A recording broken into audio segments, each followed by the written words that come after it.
हो गई चलो। चलो बात बंद कर दो, इतना बात हो गई, ठीक है। चंद्रगुप्त मौर्य का सामान्य परिचय बता दिया था, क्यों?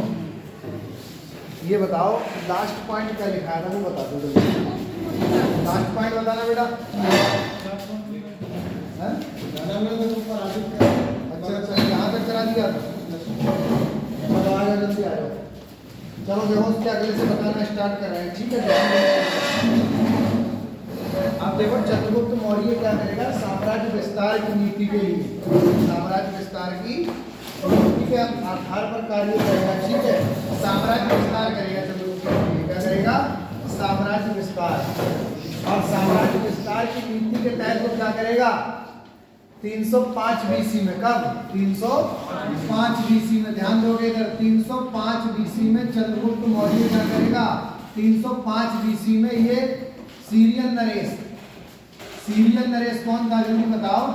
सीरियन नरेश, जिसका नाम क्या था?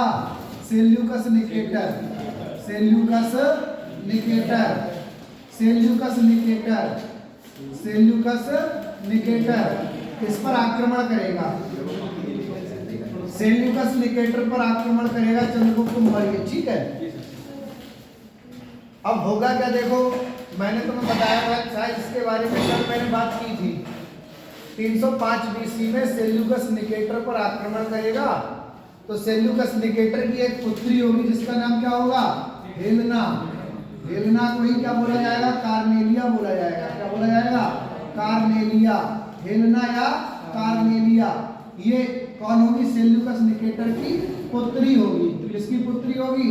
सेल्यूकस निकेटर की पुत्री होगी, हेलेना या कार्नेलिया। तो मैंने बताया था ये क्या करेगा, जब चंद्रगुप्त मौर्य इस पे आक्रमण करेगा तो युद्ध के मैदान में इसकी बेटी भी इसके साथ जाने की जिद करेगी और वो युद्ध के मैदान में इसके साथ जाएगी। बताया था नहीं बताया था? कभी क्या होगा, ये पराजित हो जाएगा सेल्यूकस निकेटर को, चंद्रगुप्त मौर्य क्या कर देगा? चंद्रगुप्त मौर्य इसे पराजित कर देगा, ये पराजित हो जाएगा चंद्रगुप्त मौर्य से, ठीक है। तो चंद्रगुप्त मौर्य इसे मारने जा रहा होता है, तब इसकी बेटी आगे आ जाती है और कहती है मेरे पिता को मत मारो। तो बेटी खूबसूरत होती है तो चंद्रगुप्त मौर्य को उससे प्रेम हो जाता है, तो यहीं पे इन दोनों के बीच संधि होती है और संधि में क्या होता है, सेल्यूकस निकेटर अपनी पुत्री हेलेना का विवाह किससे कर देता है? चंद्रगुप्त मौर्य से कर देता है सेल्यूकस निकेटर अपनी पुत्री का विवाह। और विवाह में यहीं पे क्या होता है, जब ये चंद्रगुप्त मौर्य के द्वारा किया गया भारत का पहला अंतरराष्ट्रीय विवाह होगा। ये जो विवाह होगा ये भारत का पहला अंतरराष्ट्रीय विवाह होगा, भारत का पहला अंतरराष्ट्रीय विवाह। तो अगर पेपर में आ जाए भारत का प्रथम अंतरराष्ट्रीय विवाह किसने किया, तो किसने किया? चंद्रगुप्त मौर्य ने किया, चंद्रगुप्त मौर्य ने। विवाह के पश्चात ये जो सेल्यूकस निकेटर होगा ये चंद्रगुप्त मौर्य को 4 प्रांत दहेज में देगा। कितने प्रांत? 4 प्रांत। अब देखो वो 4 प्रांत कौन कौन होंगे? एक तो काबुल होगा, एक कंधार होगा, एक हेरात होगा, हेरात, और एक क्या होगा? मकरान। मकरान, काबुल, कंधार, हेरात और मकरान ये दहेज में दिया जाएगा। इसके बदले में चंद्रगुप्त मौर्य क्या करेगा, यहीं पे पहली बार दहेज शब्द का प्रयोग होगा। भारत में पहली बार दहेज शब्द का प्रयोग होगा, दहेज शब्द का प्रयोग होगा, दहेज शब्द का प्रयोग हुआ। तो पूछा जाए दहेज शब्द का प्रयोग भारत में कब हुआ था, तो 305 बीसी में, 305 बीसी में। किसके विवाह में? चंद्रगुप्त मौर्य के विवाह में, ठीक है। तो यहीं पे दहेज के बाद अब क्या होगा, सेल्यूकस निकेटर को चंद्रगुप्त मौर्य 500 हाथी क्या देगा? उपहार में देगा। इसके बदले 500 हाथी उपहार में देगा, उपहार, समझ गए? 500 हाथी उपहार में देगा। तो ऐसे करके ये क्या करेगा भैया, सीरिया पे भी अधिकार कर लेगा। चलो लिखो, पहले इतना लिखो तब ये बताते हैं। बोले ऐसे लिखो नई लाइन से, बोले देखो 305 बीसी में, 305 बीसी में चंद्रगुप्त मौर्य ने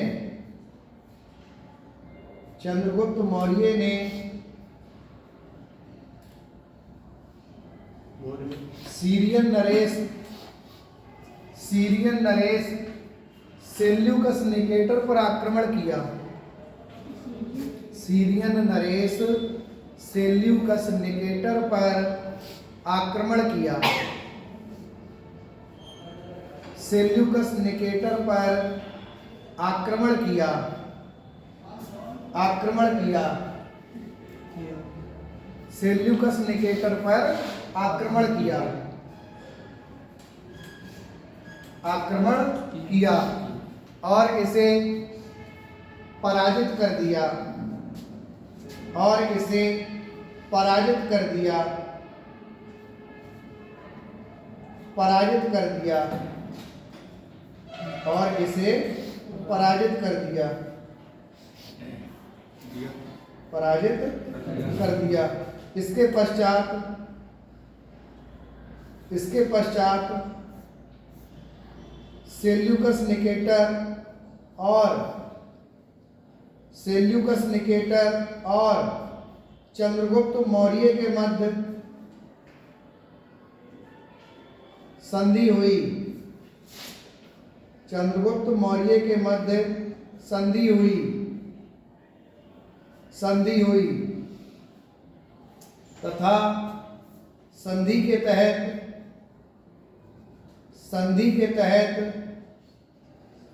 सेल्यूकस निकेटर ने अपनी पुत्री संधि के तहत सेल्यूकस निकेटर ने अपनी पुत्री हेलेना या कार्नेलिया का विवाह हेलेना या कार्नेलिया का विवाह हेलेना या कार्नेलिया का विवाह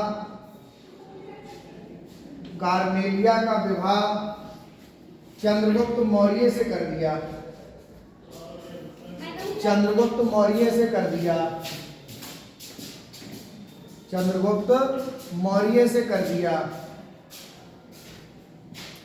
ये भारत का प्रथम अंतरराष्ट्रीय विवाह था। ये भारत का प्रथम अंतरराष्ट्रीय विवाह था। ये भारत का प्रथम अंतरराष्ट्रीय विवाह था।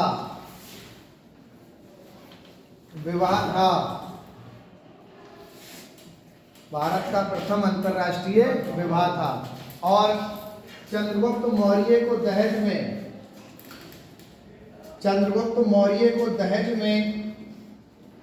4 प्रांत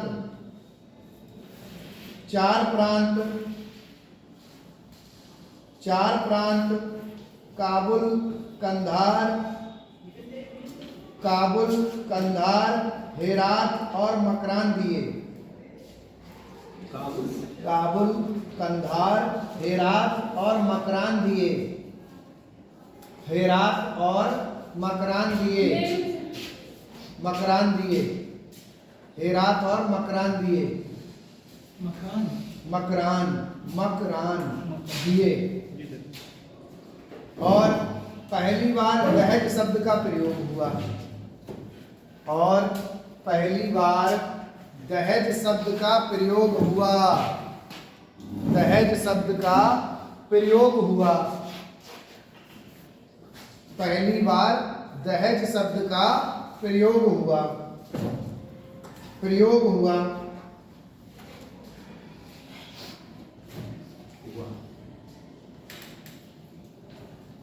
लिख लिया? दहेज शब्द का प्रयोग हुआ। अब देखो, चंद्रगुप्त मौर्य को पहला अखिल भारतीय साम्राज्य का संस्थापक माना जाता है। अगर पूछा जाए अखिल भारतीय साम्राज्य की स्थापना करने वाला पहला शासक कौन था, वो चंद्रगुप्त मौर्य था। चंद्रगुप्त मौर्य के समय में भारत की जो सीमाएं थी, उत्तर में जम्मू कश्मीर तक, उत्तर में कहां तक पहुंच गई थी? उत्तर में जम्मू कश्मीर तक। उत्तर में जम्मू कश्मीर तक। और अगर मैं बात करूं दक्षिण की, जल्दी बैठ जाओ जल्दी। अगर मैं बात करूं दक्षिण की, तो दक्षिण में इसकी सीमाएं जो थी, दक्षिण में सीमाएं मैसूर तक, कर्नाटक तक। कहां तक? कर्नाटक तक। उसके बाद पश्चिम की बात अगर मैं करूं, तो पश्चिम में ये सीमाएं ईरान तक, और पूरब की बात अगर मैं करूं तो पूरब में बंगाल तक फैल गया था। पूरब में कहाँ तक? बंगाल तक फैल गया था। तो दक्षिण में कहाँ तक? मैसूर तक, मैसूर। और पश्चिम में कहाँ पर? Iran, Iran. और पूरब की बात करूं तो पूरब में कहाँ तक? बंगाल तक, बंगाल तक। पूरब में कहाँ तक फैल गया था? बंगाल तक इसका साम्राज्य फैल गया था। समझ रहे हो?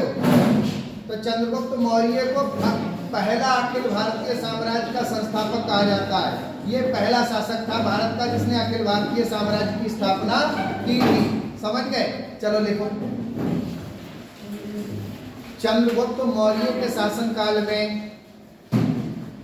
भारत की सीमाएं, चंद्रगुप्त मौर्य के शासनकाल में भारत की सीमाएं,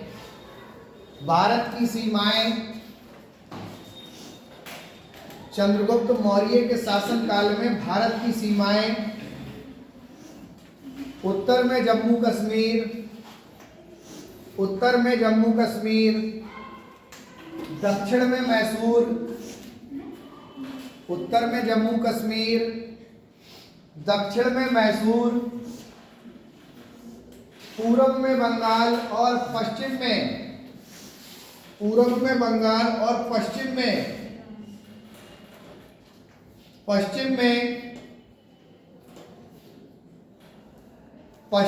ईरान तक फैल गई थी। पूर्व में बंगाल और पश्चिम में ईरान तक फैल गई थी, पश्चिम में ईरान तक फैल गई थी। ये भारत का पहला शासक था। देखो जल्दी, पश्चिम में ईरान तक फैल गई थी। ये भारत का पहला शासक था जिसने अखिल भारतीय साम्राज्य की स्थापना की थी। ये भारत का पहला शासक था जिसने अखिल भारतीय साम्राज्य की स्थापना की थी। अखिल भारतीय साम्राज्य की स्थापना की थी।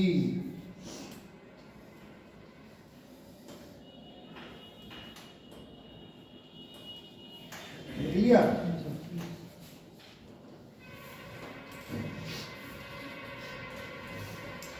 अब देखो अशोक ने क्या किया था? अशोक का एक गवर्नर, अशोक नहीं, चंद्रगुप्त मौर्य। चंद्रगुप्त मौर्य का एक गवर्नर था जिसका नाम था पुष्यगुप्त। क्या नाम था? पुष्यगुप्त, पुष्यगुप्त। ये जो था ये चंद्रगुप्त मौर्य का गवर्नर था। किसका गवर्नर था? चंद्रगुप्त मौर्य का, चंद्रगुप्त मौर्य का गवर्नर था। पुष्यगुप्त चंद्रगुप्त मौर्य का गवर्नर था। और इसकी सहायता से चंद्रगुप्त मौर्य ने क्या किया था? जो गुजरात है, गुजरात में एक स्थान पड़ता है सौराष्ट्र। क्या पड़ता है? सौराष्ट्र। गुजरात के सौराष्ट्र में इसने एक झील का निर्माण करवाया था और उस झील का नाम क्या था? सुदर्शन झील। क्या नाम था? सुदर्शन झील। तो अगर पेपर में आ जाए सुदर्शन झील का निर्माण किसने कराया? सुदर्शन झील का निर्माण, तो सुदर्शन झील का निर्माण चंद्रगुप्त मौर्य ने अपने गवर्नर पुष्यगुप्त की सहायता से कराया था। समझ रहे हो? देखो आर्ट एंड कल्चर में ऐसे ही तुम्हें बता दूंगा, सब इसी में पढ़ा दूंगा, ठीक है? अलग से नहीं पढ़ाऊंगा। जिस चैप्टर में जो चीज भी इमारत आएगी वो ऐसे ही बता दूंगा, यही लिखा दिया करूंगा, ठीक है? अलग से चैप्टर नहीं पढ़ाऊंगा। तो लिखो जल्दी। चंद्रगुप्त मौर्य ने अपने गवर्नर, नई लाइन से लिखना, चंद्रगुप्त मौर्य ने अपने गवर्नर पुष्यगुप्त की सहायता से,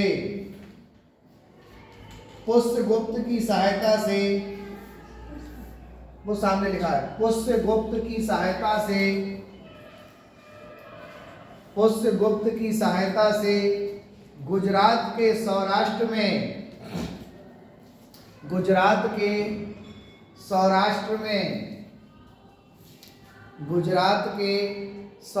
में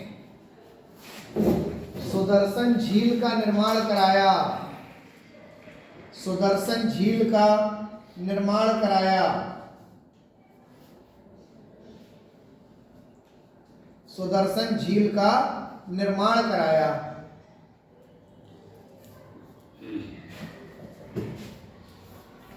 अब देखो एक यूनानी लेखक था जिसका नाम था प्लूटार्क। क्या नाम था? प्लूटार्क। यूनानी लेखक प्लूटार्क के अनुसार बताया गया है कि चंद्रगुप्त मौर्य के पास 6 लाख की विशाल सेना थी और 6 लाख की विशाल सेना लेकर चंद्रगुप्त मौर्य ने संपूर्ण उत्तर भारत और संपूर्ण दक्षिण भारत के जितने भी शासक थे सबको पराजित कर दिया था। यानी कि संपूर्ण उत्तर भारत और संपूर्ण दक्षिण भारत को रौंद डाला था चंद्रगुप्त मौर्य ने 6 लाख की विशाल सेना लेकर। एक भी शासक को नहीं छोड़ा था, इसीलिए तो एक अखिल भारतीय साम्राज्य का संस्थापक कहा जाता है चंद्रगुप्त मौर्य को। तो लिखो, नई लाइन से लिखना, प्लूटार्क के अनुसार, यूनानी लेखक प्लूटार्क के अनुसार, यूनानी लेखक प्लूटार्क के अनुसार, यूनानी लेखक प्लूटार्क के अनुसार, प्लूटार्क के अनुसार चंद्रगुप्त मौर्य ने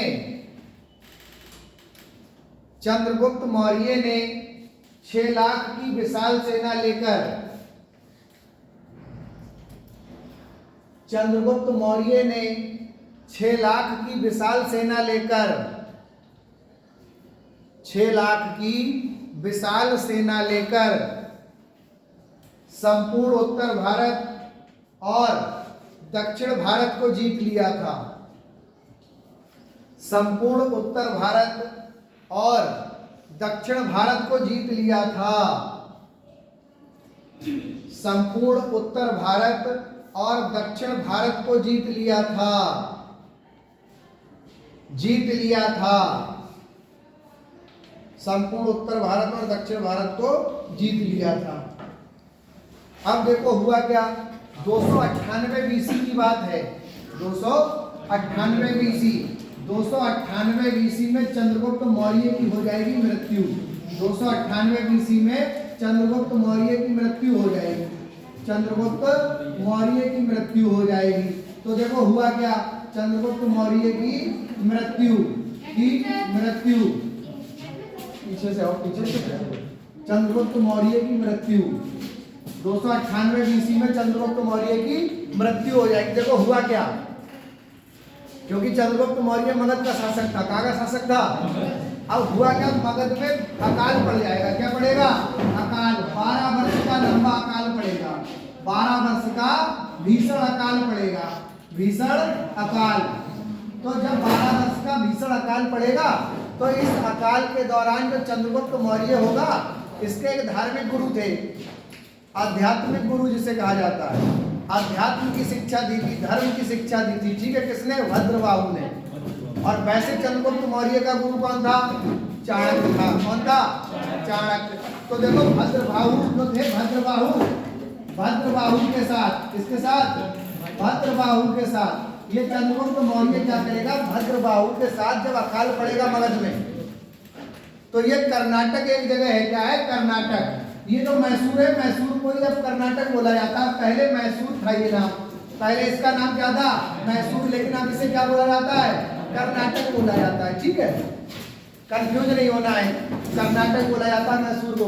समझ गए? इधर आ जाओ, शांति से बैठ जाओ। अब देखो हुआ क्या, तो 12 वर्ष का भीषण अकाल पड़ेगा, 12 वर्ष का भीषण अकाल पड़ेगा। तो ये अपने आध्यात्मिक गुरु भद्रबाहु के साथ, किसके साथ? भद्रबाहु के साथ कर्नाटक के श्रवणबेलगोला चला जाएगा। कहाँ चला जाएगा?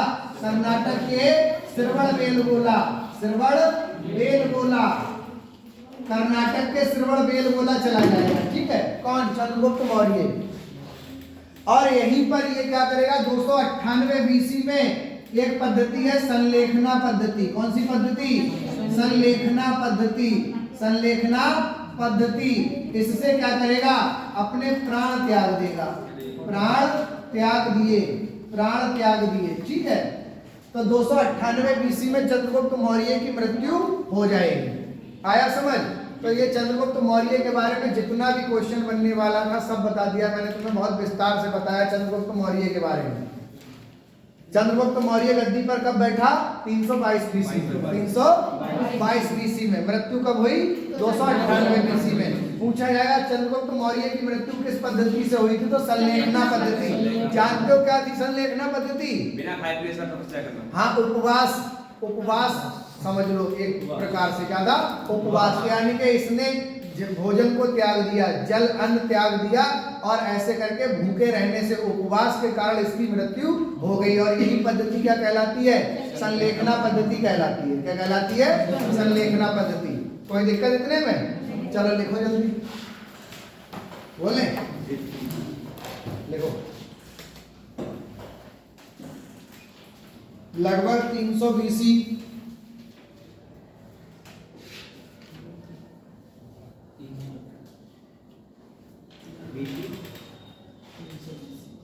300 BC नहीं, 298 BC। सर 298 300 298 में मृत्यु हुई थी। अब 12 देखो, नहीं 300 नहीं, 326 लिखो। लगभग 326 BC में, लगभग 326 BC में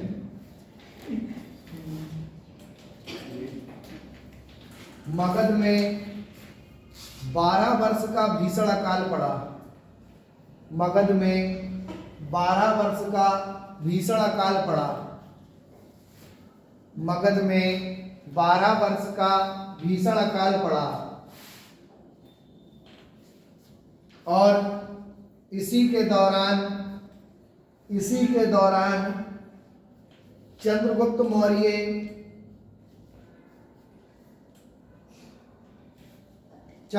मौर्य जैन धर्म के गुरु भद्रबाहु के साथ, चंद्रगुप्त मौर्य जैन धर्म के गुरु भद्रबाहु के साथ, जैन धर्म के गुरु भद्रबाहु के साथ कर्नाटक के श्रवणबेलगोला चला गया। कर्नाटक के श्रवणबेलगोला चला गया। कर्नाटक के श्रवणबेलगोला चला गया। और यहाँ पर 298 BC में, और यहाँ पर 298 BC में 298 BC में संलेखना पद्धति के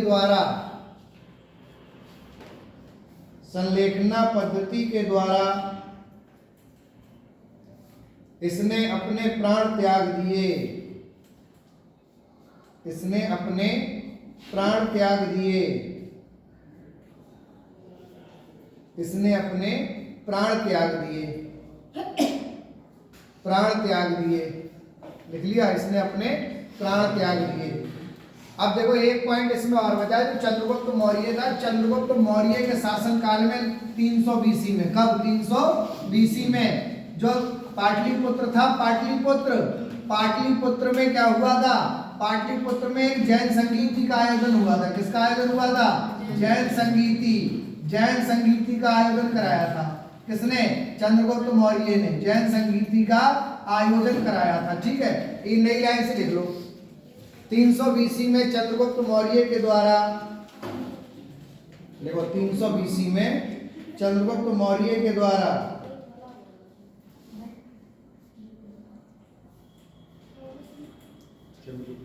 300 BC में चंद्रगुप्त मौर्य के द्वारा पाटलिपुत्र में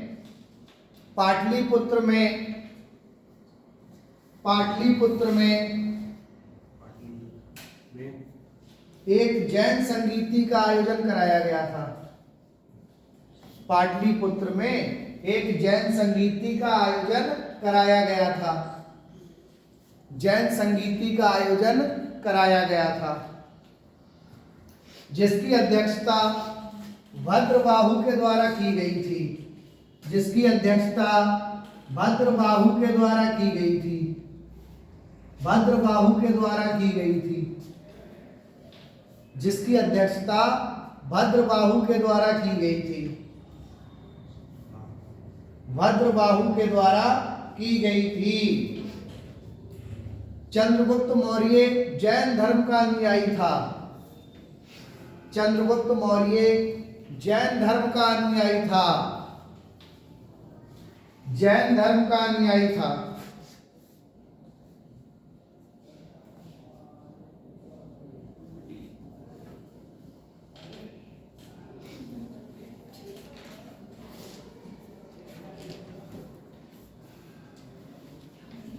लिख लिया। अगला चैप्टर डाल दो तुम बिंदुसार। बिंदुसार के बारे में अब हम पढ़ेंगे। किसके बारे में पढ़ेंगे? क्योंकि चंद्रगुप्त मौर्य का उत्तराधिकारी कौन होगा? बिंदुसार होगा। तो अब हम बिंदुसार के बारे में पढ़ेंगे। डालो अगला चैप्टर बिंदुसार।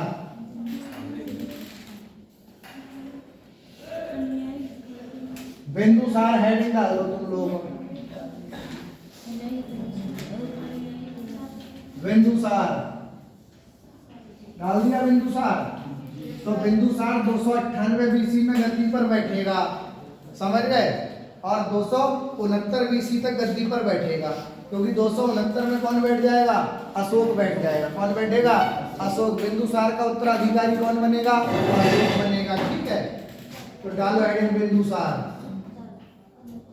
बिंदुसार 298 बीसी से और 269 बीसी तक बैठेगा। कौन? बिंदुसार। जबकि 322 से 298 तक कौन बैठेगा? चंद्रगुप्त मौर्य। क्यों? चलो पहले समझोगे, ठीक है, इधर ध्यान दोगे। बिंदुसार डाल दो हेडिंग। अगला मौर्य वंश का ही शासक होगा बिंदुसार भी। किसका शासक होगा? मौर्य वंश का। पहले समझेंगे, ध्यान देंगे इधर, ठीक है।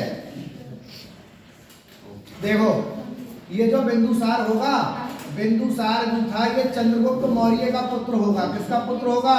चंद्रगुप्त मौर्य का पुत्र।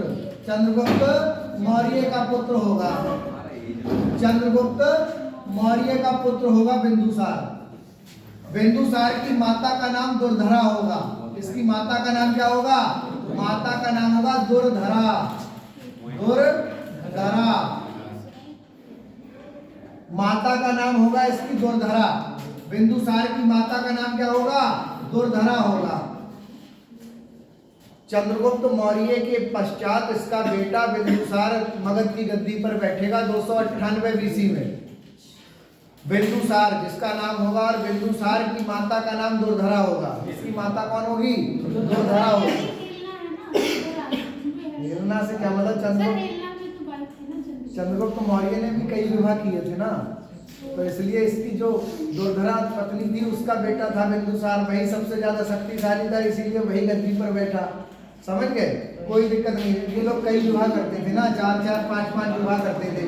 जैसे ये बिंदुसार होगा, ये बिंदुसार पता है कितने विवाह करेगा? 500 विवाह करेगा। 500 विवाह करेगा। एक बौद्ध ग्रंथ है महावग। महावग में बताया गया कि बिंदुसार ने 500 विवाह किए थे और बिंदुसार के 101 पुत्र थे। कितने पुत्र थे? 101 पुत्र थे। सबसे बड़े पुत्र का नाम क्या था? अशोक। और छोटे पुत्र का नाम क्या था? सुशील। सबसे बड़े पुत्र का नाम अशोक होगा, छोटे पुत्र का नाम क्या होगा? सुशील मिलेगा। ठीक है, मैं बिंदुसार के बारे में ही बात कर रहा हूँ, समझो, ध्यान दो इधर। तो देखो, चंद्रगुप्त मौर्य का पुत्र था, माता का नाम दुर्धरा था। माता का नाम क्या था? दुर्धरा। अब देखो, इसने बिंदुसार ने कई उपाधियां धारण की थी। क्या धारण की थी? उपाधियां धारण की थी। उपाधियां देखो क्या क्या थी। देखो, जो बिंदुसार था, बिंदुसार को अमित्र घात के नाम से जाना जाता है। किस नाम से? अमित्र घात के नाम से जाना जाता है। अमित्र घात का मतलब जानते हो क्या होता है? अमित्र घात का मतलब होता है शत्रुओं का विनाश करने वाला। शत्रुओं का विनाश करने वाला। शत्रुओं का विनाश करने वाला। शत्रुओं का विनाश करने वाला। शत्रुओं का विनाश करने वाला। तो बिंदुसार को अमित्र घात के नाम से जाना जाता है। उसके बाद इसे वायु पुराण में भी 2 उपाधियां दी गई हैं बिंदुसार को। वायु पुराण में बिंदुसार को भद्रसार या बारीसार के नाम से जाना जाता है। किस नाम से? भद्रसार या बारीसार के नाम से जाना जाता है। भद्रसार या बारीसार के नाम से जाना जाता है वायु पुराण में, ठीक है। जैन ग्रंथों में बिंदुसार को सिंहसेन के नाम से जाना जाता है। किस नाम से? सिंहसेन के नाम से। जैन ग्रंथों में बिंदुसार को किस नाम से जाना जाता है? जैन ग्रंथों में बिंदुसार को सिंहसेन के नाम से जाना जाता है। किस नाम से? सिंहसेन के नाम से। समझ रहे हो? अब देखो हुआ क्या, मैं तुम्हें सीरिया की बात बता रहा था। सीरिया में राजा कौन था? तो इसके पिता के समय सीरिया का राजा कौन था? सेल्यूकस निकेटर था। क्यों? Seleucus Nicator. सेल्यूकस निकेटर को किसने हराया? सेल्यूकस निकेटर को पराजित किया चंद्रगुप्त मौर्य ने। किसने पराजित किया? चंद्रगुप्त मौर्य ने। अब लेकिन चंद्रगुप्त मौर्य का तो ये ससुर बन गया था। क्यों? रिश्तेदारी हो गई थी उससे। चंद्रगुप्त मौर्य इसका ससुर था, तो साम्राज्य इसने वापस कर दिया। अब हुआ क्या देखो, सेल्यूकस निकेटर का उत्तराधिकारी कौन होगा? एंटियोकस। कौन होगा? एंटियोकस। एंटियोकस बनेगा किसका उत्तराधिकारी? सेल्यूकस निकेटर का। यानी कि अब बिंदुसार के समय में सीरिया का राजा कौन होगा? एंटियोकस होगा। तो ये एंटियोकस जो होगा, बिंदुसार क्या करेगा? बिंदुसार इस एंटियोकस पे आक्रमण करेगा और इसे पराजित करेगा। इसे कौन पराजित करेगा? तो इसे पराजित करेगा कौन? बिंदुसार। इसे पराजित कौन करेगा? बिंदुसार। यानी कि बाप ने बाप को हराया और बेटे ने बेटे को। समझ रहे हो? अरे बिल्कुल भाई, इसका जो है ना भाई, इसका बिंदुसार का पिता ही तो था चंद्रगुप्त मौर्य। तो बिंदुसार के पिता ने, चंद्रगुप्त मौर्य ने एंटियोकस के पिता सेल्यूकस निकेटर को हराया। अपने मामू को हराया। हाँ मामा समझ लो, कोई दिक्कत नहीं है, ठीक है। मामा को हराया, हाँ मामा ही हुआ, ठीक है ना। अब देखो अगले बात बंद करो। जैसे मैंने तुम्हें बताया था, चंद्रगुप्त मौर्य के दरबार में इस सेल्यूकस निकेटर ने मेघस्तनीज को भेजा था। क्यों? मेघस्तनीज को भेजा था, नहीं भेजा था? बताओ। मेघस्तनीज। मेघस्तनीज ये चंद्रगुप्त मौर्य के दरबार में आया था। चंद्रगुप्त मौर्य के दरबार में आया था। भारत आने वाला पहला विदेशी राजदूत था। अब होगा क्या? एंटियोकस क्या करेगा? बिंदुसार के दरबार में भेजेगा। और एंटियोकस किसे भेजेगा? एंटियोकस एक राजदूत भेजेगा जिसका नाम क्या होगा? डाईमेकस। क्या नाम होगा? डाईमेकस। डाईमेकस। यानी कि देखो, और ये डाईमेकस किसका उत्तराधिकारी होगा? मेघस्तनीज का उत्तराधिकारी होगा। समझ आ रहा है? यानी कि चंद्रगुप्त मौर्य के दरबार में तो मेघस्तनीज आया था और बिंदुसार के दरबार में डाईमेकस आया था। तो पेपर में आएगा डाईमेकस किसका उत्तराधिकारी था? तो डाईमेकस किसका उत्तराधिकारी था? मेघस्तनीज का उत्तराधिकारी था। और किसके दरबार में आया था? बिंदुसार के दरबार में आया था। तो पहले इतना लिखो, चलो जल्दी, तभी अगले बताते हैं। बोले देखो, चंद्रगुप्त मौर्य की मृत्यु के पश्चात, चंद्रगुप्त मौर्य की मृत्यु के पश्चात कहाँ जा रही है? चंद्रगुप्त मौर्य की मृत्यु के पश्चात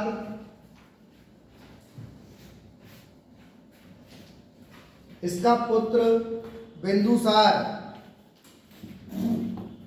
इसका पुत्र बिंदुसार 298 बीसी में मगध की गद्दी पर बैठा। 298 बीसी में मगध की गद्दी पर बैठा। 298 बीसी में मगध की गद्दी पर बैठा। मगध की गद्दी पर बैठा। मगध की गद्दी पर बैठा। इसकी माता का नाम दुर्धरा था। इसकी माता का नाम दुर्धरा था। इसकी माता का नाम दुर्धरा था। माता का नाम दुर्धरा था। डालो हेडिंग बिंदुसार की उपाधियां जल्दी से।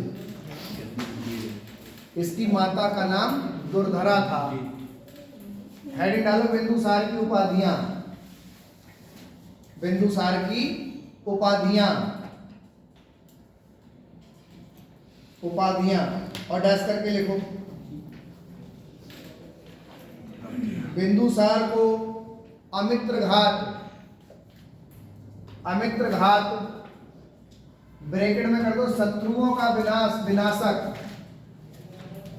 बिंदुसार को अमित्र घात ब्रैकेट में कर दो शत्रुओं का विनाशक।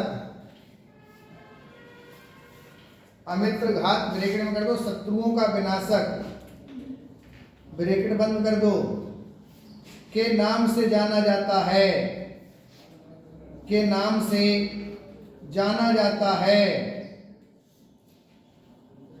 के नाम से जाना जाता है।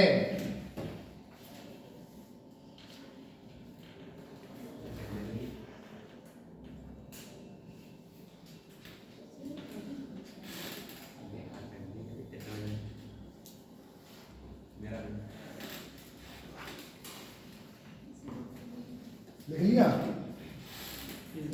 क्या लिखा? जाना जाता था। देखो वायु, अगले देखो नई लाइन से, वायु प्राण में से वायु प्राण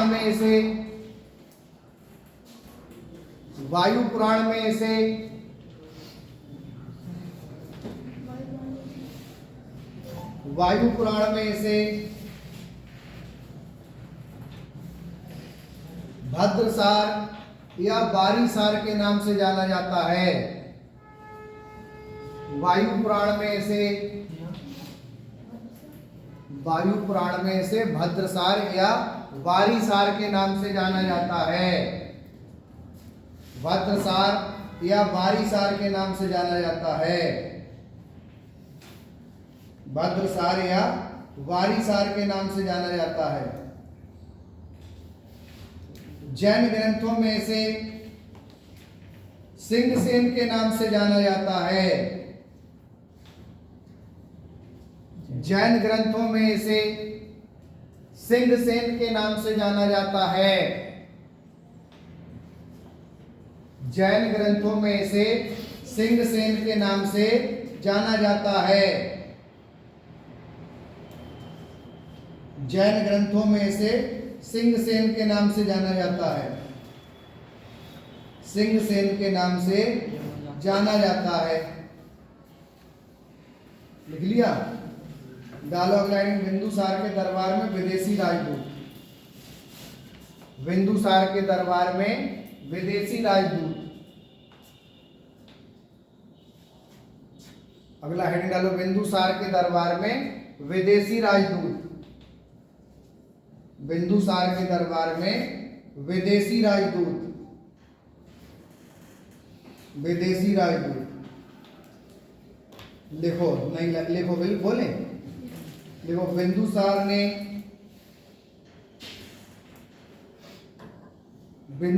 ने सीरियन नरेश सेल्यूकस निकेटर के उत्तराधिकारी। बिंदुसार ने सीरियन नरेश सेल्यूकस निकेटर के उत्तराधिकारी। सीरियन नरेश सेल्यूकस निकेटर के उत्तराधिकारी। सेल्यूकस निकेटर के उत्तराधिकारी एंटियोकस को पराजित किया। वो लिखा है सामने, देखो, एंटियोकस को पराजित किया।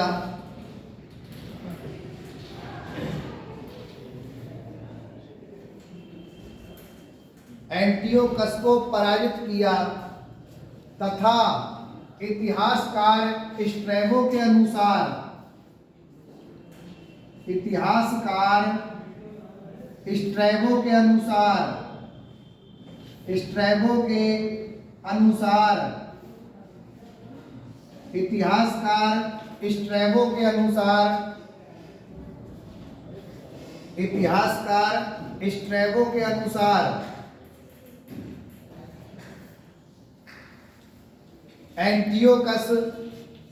एंटियोकस ने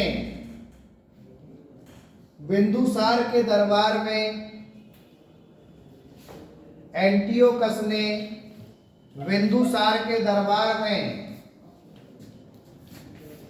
एंटियोकस ने बिंदुसार के दरबार में डाइमेकस नामक राजदूत को भेजा था। डाइमेकस नामक राजदूत को भेजा था। डाइमेकस नामक राजदूत को भेजा था, जिसे मेघस्तनीज का उत्तराधिकारी माना जाता है। जिसे मेघस्तनीज का उत्तराधिकारी माना जाता है। मेघस्तनीज का उत्तराधिकारी माना जाता है।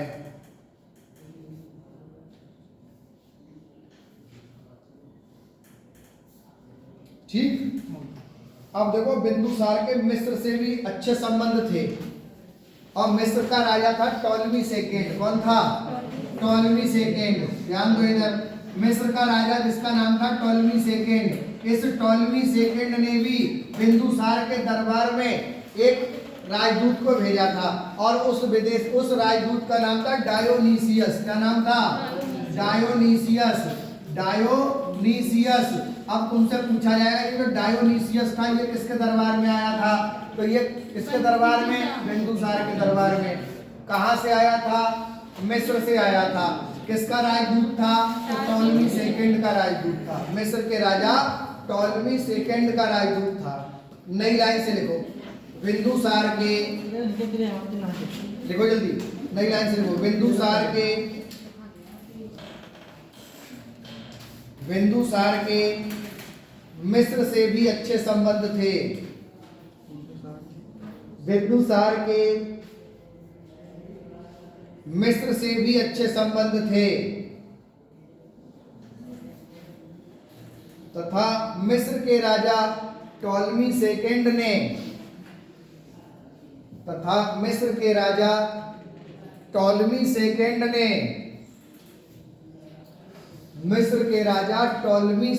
ने बिंदुसार के दरबार में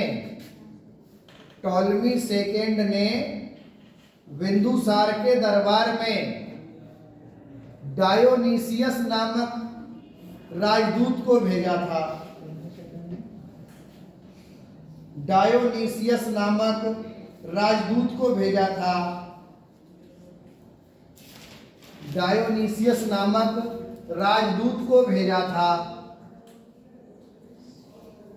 डायोनीसियस नामक राजदूत को भेजा था।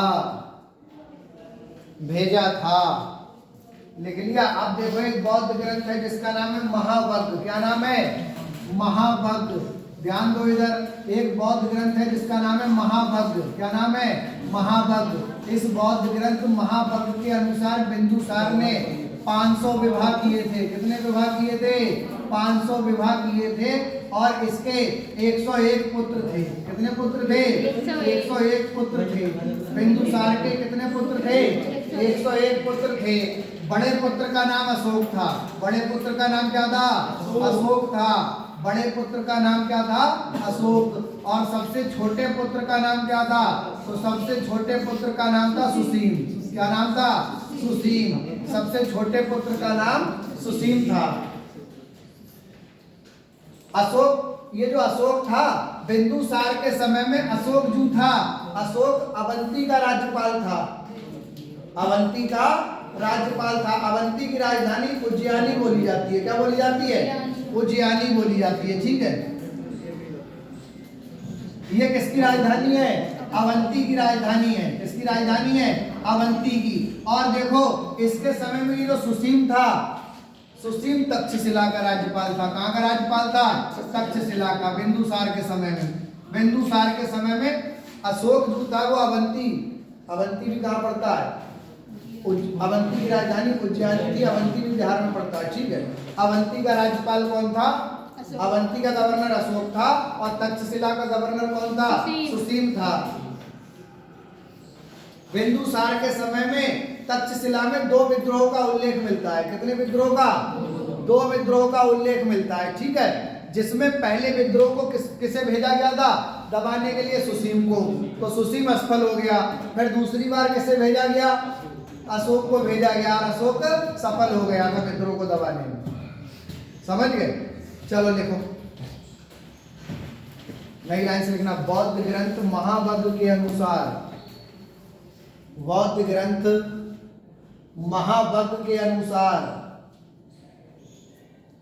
बौद्ध ग्रंथ महावग्र के अनुसार, बौद्ध ग्रंथ महावग्र के अनुसार, महावग्र के अनुसार बिंदुसार ने 500 विवाह किए थे। बिंदुसार ने 500 विवाह किए थे। बिंदुसार ने 500 विवाह किए थे। 500 विवाह किए थे। वह इसके 101 पुत्र थे। 500 विवाह किए थे। वह इसके 101 पुत्र थे। वह इसके 101 पुत्र थे। बड़े पुत्र का नाम अशोक और सबसे छोटे पुत्र का नाम सुसीम था। बड़े पुत्र का नाम अशोक व सबसे छोटे पुत्र का नाम सुसीम था। सुसीम, ये लिखा है सुसीम।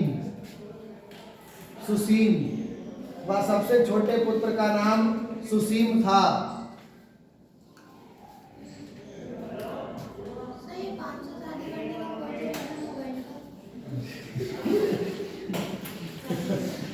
अब की थी तारा क्या, वो तो शादी की थी उसने, ठीक है, 500 विवाह किए थे। चंद्रगुप्त मौर्य ने भी 500 शादी की थी। चंद्रगुप्त मौर्य ने भी 500 शादी की थी। नहीं, चंद्रगुप्त मौर्य ने 500 शादियां नहीं की। चंद्रगुप्त मौर्य की लगभग ऐसे 6 जने 7 पत्नियां थी, ठीक है। चंद्रगुप्त मौर्य ने इतनी विवाह की। उसमें ये भी था लास्ट में कि इसमें भाई चंद्रगुप्त मौर्य के वैसे ने जहर खा लिया तो उससे उनकी तो हो सकता है जहर खा लिया और फिलहाल मैंने ये पढ़ा नहीं, इसलिए किताब में नहीं दिया। चलो कोई दिक्कत नहीं, तुम फिलहाल लिखो, ध्यान दो इधर, लिख लिया क्या लिखा? छोटे पुत्र का नाम सुसीम था। बिंदुसार के समय में अशोक अवंती का राज्यपाल और सुसीम तक्षशिला का राज्यपाल था। बिंदुसार के समय में अशोक अवंती का राज्यपाल व सुसीम, बिंदुसार के समय में अशोक अवंती का राज्यपाल व सुसीम तक्षशिला का राज्यपाल था। तक्षशिला का राज्यपाल था। बिंदुसार के समय में अशोक अवंती और सुसीम तक्षशिला का राज्यपाल था। तक्षशिला का राज्यपाल था। लिख लिया? वह इसके शासन काल में तक्षशिला में 2 विद्रोह का उल्लेख मिलता है। वह इसके शासन काल में तक्षशिला में 2 विद्रोह का उल्लेख मिलता है। तक्षशिला में 2 विद्रोह का उल्लेख मिलता है। 2 विद्रोह का उल्लेख मिलता है।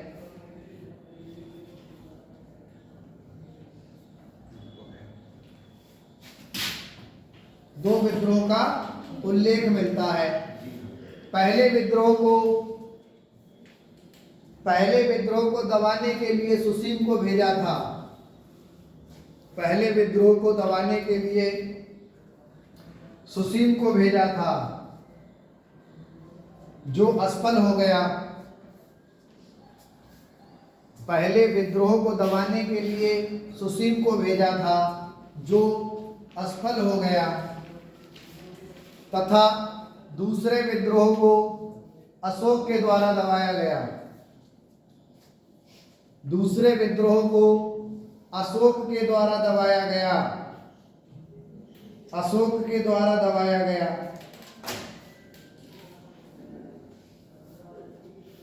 अशोक के द्वारा दबाया गया।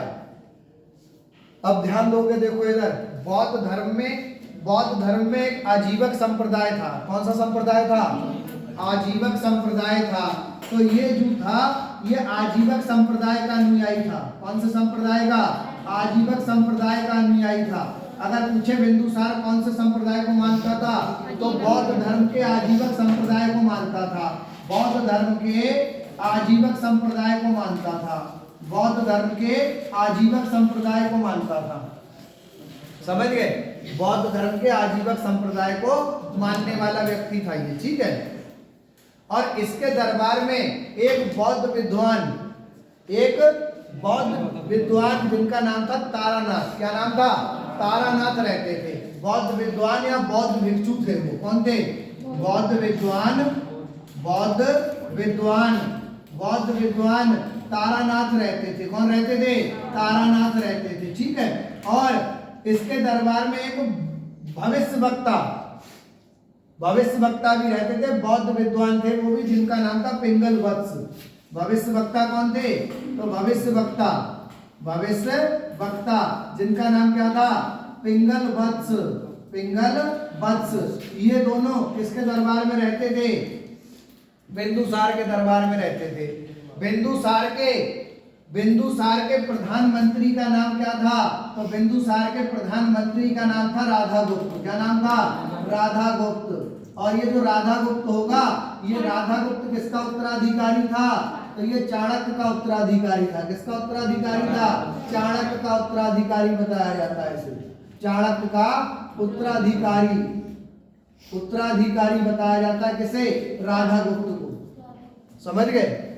बिंदुसार का उत्तराधिकारी कौन होगा? अशोक होगा। बिंदुसार का उत्तराधिकारी कौन बनेगा?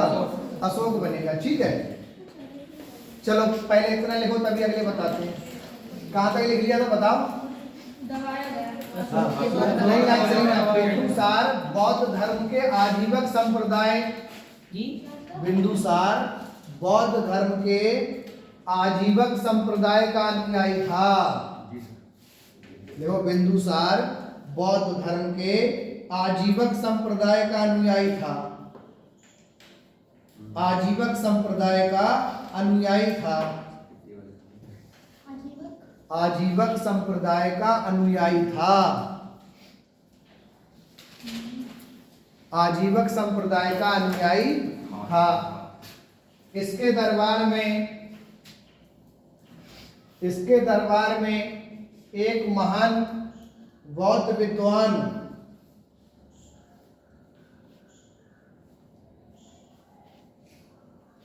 तारानाथ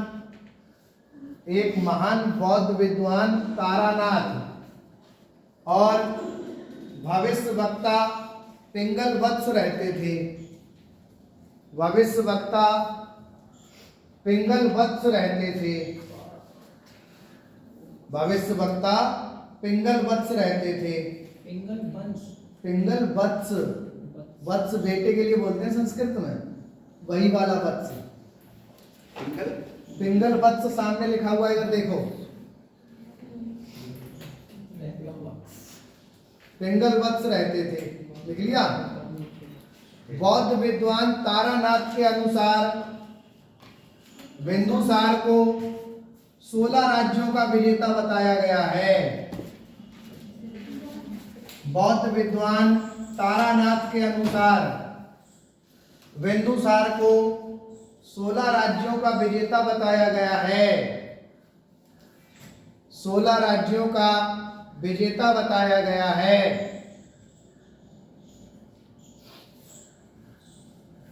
16 राज्यों का विजेता बताया गया है। बिंदुसार के प्रधानमंत्री का नाम राधागुप्त था। बिंदुसार के प्रधानमंत्री का नाम राधागुप्त था। राधागुप्त था, जो चाणक्य का उत्तराधिकारी माना जाता है। बिंदुसार के प्रधानमंत्री का नाम राधागुप्त था, जो चाणक्य का उत्तराधिकारी माना जाता है। चाणक्य का उत्तराधिकारी माना जाता है। फिर लिखो 273 बीसी में बिंदुसार की मृत्यु हो गई। 273 बीसी में बिंदुसार की मृत्यु हो गई।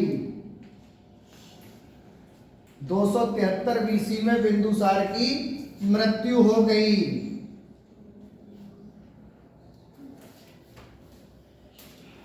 बिंदुसार कौन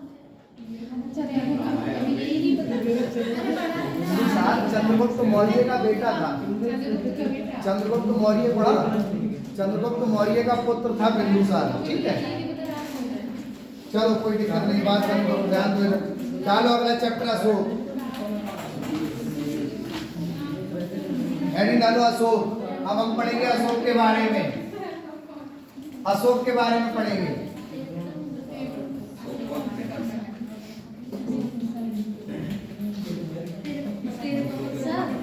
सने समझ में नहीं आती है।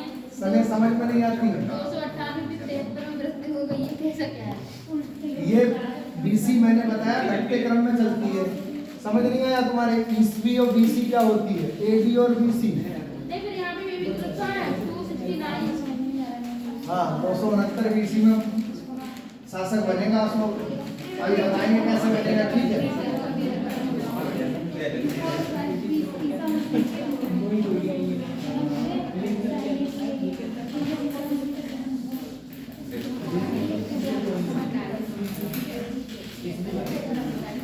चलो देखो, अब ध्यान दोगे इधर। चैप्टर डालो अशोक। अशोक,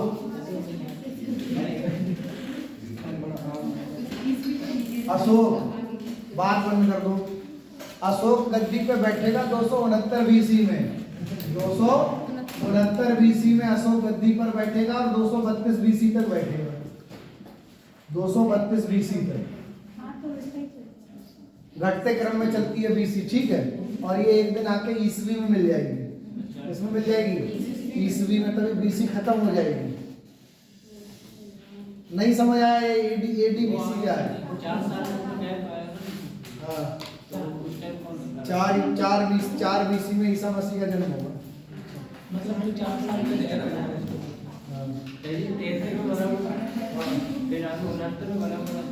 उनहत्तर में नहीं मरा, मैं बताऊंगा इसके पीछे कहानी है। वो 273 बीसी में मरेगा, क्योंकि अशोक जो होगा, हम अशोक की बात करेंगे, अभी सब समझ आ जाएगा। ठीक है, अशोक जबरदस्ती गद्दी पर बैठ गया था बिंदुसार के जीवन काल में ही। उससे जेल में डाल दिया था ना, उसने जेल में डाल दिया था बिंदुसार को 273 बीसी में। 273 बीसी में जेल में मृत्यु हुई थी उसकी। ऐसा क्यों हुआ? चलो अब हम अशोक के बारे में बात करेंगे ना। तो देखो, अब ध्यान दोगे इधर।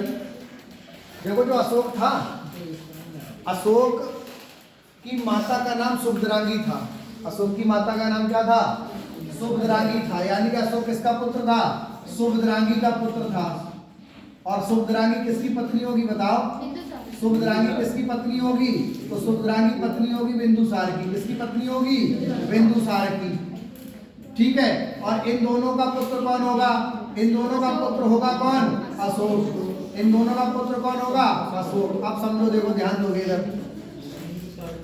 ऐसा हुआ था, ये जो अशोक था, अशोक को बिंदुसार बिल्कुल नहीं समझता था। अशोक से घृणा करता था बिंदुसार। समझ गए?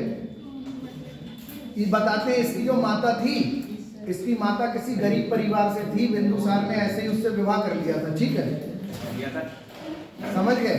विवाह करने के पश्चात उसको भी मतलब उसकी माता को भी नहीं समझता था। ये लोग क्या करते थे? बिंदुसार के ही साम्राज्य में, मगध में ही एक आम नागरिक की तरह आम लोगों में रहकर जीवन व्यतीत करते थे। समझ आ रहा है? बिंदुसार सुसीम को बहुत मानता था, सुसीम से बहुत प्यार करता था। बिंदुसार का सबसे प्रिय पुत्र सुसीम था। समझ गए? तब अशोक से घृणा करता था बिंदुसार। किससे घृणा करता था? अशोक से। तो अब हुआ क्या? देखो, अशोक को गद्दी दिलाने में सहायता कौन करेगा? तो अशोक को गद्दी दिलाने में सहायता करेगा राधागुप्त। कौन सहायता करेगा? राधागुप्त। समझ गए? राधागुप्त की सहायता से अशोक शासक बनेगा और चाणक्य की सहायता से चंद्रगुप्त मौर्य शासक बना था। समझ आ रहा है? तो बिंदुसार तो चाहता था कि सुसीम शासक बने, कौन शासक बने? सुसीम। अब हुआ क्या देखो, तक्षशिला में जो दूसरा विद्रोह हुआ था सुसीम के समय में, सुसीम जब शासन कर रहा था, तक्षशिला में जब सुसीम शासन कर रहा था, बात बंद करो, तक्षशिला में जब सुसीम शासन कर रहा था तो उस समय देखो क्या हुआ था, सुसीम के शासन काल में तक्षशिला में अराजकता फैल रही थी। सुसीम से तक्षशिला की जनता संतुष्ट नहीं थी, समझ रहे हो? जब भैया जनता संतुष्ट नहीं थी तो जनता ने विद्रोह कर दिया था।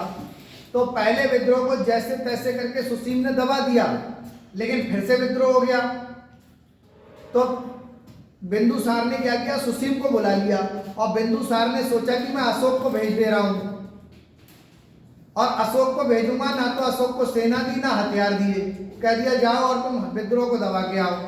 तो यानी कि ये उद्देश्य था कि अशोक जाएगा और तक्षशिला की जनता विद्रोह कर रही है, वो अशोक को मार देगी। अशोक भी समझ गया कि पिता मुझे मरवाना चाहता है, समझ गए। लेकिन अशोक बहुत ही क्रूर प्रवृत्ति का शासक था, बहुत खतरनाक था अशोक, बहुत खतरनाक था अशोक। अशोक ने क्या किया, अशोक ने दिमाग लगाया।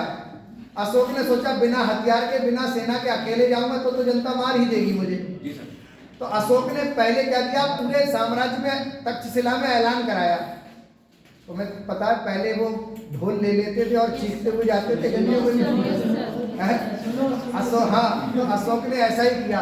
अशोक ने दिमाग लगाया और अशोक ने पहले ऐलान कराया।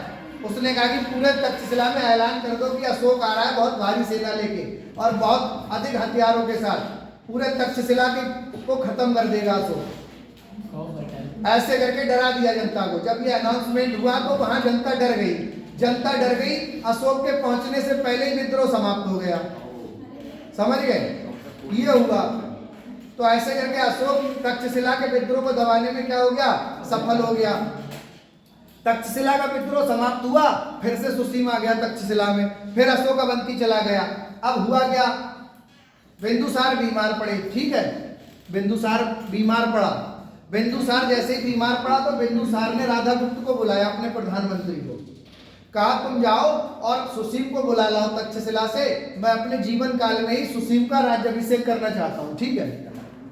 तो राधागुप्त ने यहाँ पे होशियारी दिखाई और राधागुप्त तक्षशिला नहीं गया और वो कहाँ पहुंच गया, अवंती पहुंचा। और अवंती से किसे लेके आया, अशोक को लेकर आया और लाके बिंदुसार के सामने खड़ा कर दिया। तो बिंदुसार ने देखा कि अरे मैंने तो सुसीम के लिए बोला था, तुम इसे क्यों ले आए, इसे हटाओ मेरी नजरों से दूर। तो राधागुप्त कहता है कि देखो मैं जब तक तक्षशिला जाऊंगा और वहां से वापस आऊंगा, तक्षशिला दूर है, तो हो सकता है तब तक आपकी मृत्यु हो जाए, इसलिए अभी तुम अशोक का राज्याभिषेक कर दो और बाद में सुसीम को बुला लेंगे, उसका राज्याभिषेक करा देंगे, राजा तो सुसीम ही बनेगा। लेकिन बिंदुसार इस पे राजी नहीं हुआ। बिंदुसार ने कहा ऐसा नहीं होगा, ठीक है, अशोक सुसीम को ही बुला के लाओ। इतने में अशोक को क्रोध आ गया। अशोक ने अपने बाप का मुकुट लिया, वो चारपाई पे लेटा हुआ था, पास में मुकुट रखा हुआ था, वो अपने सर पे लगा लिया और अशोक ने बोला कि अब जो सबसे ज्यादा शक्तिशाली होगा वही मगध का शासक बनेगा और आज से मगध का शासक मैं हूं। ऐसे करके 269 BC में राधागुप्त की सहायता से अशोक बन गया राजा, समझ रहे हो, अशोक राजा बन गया और पिता को डाल दिया जेल में।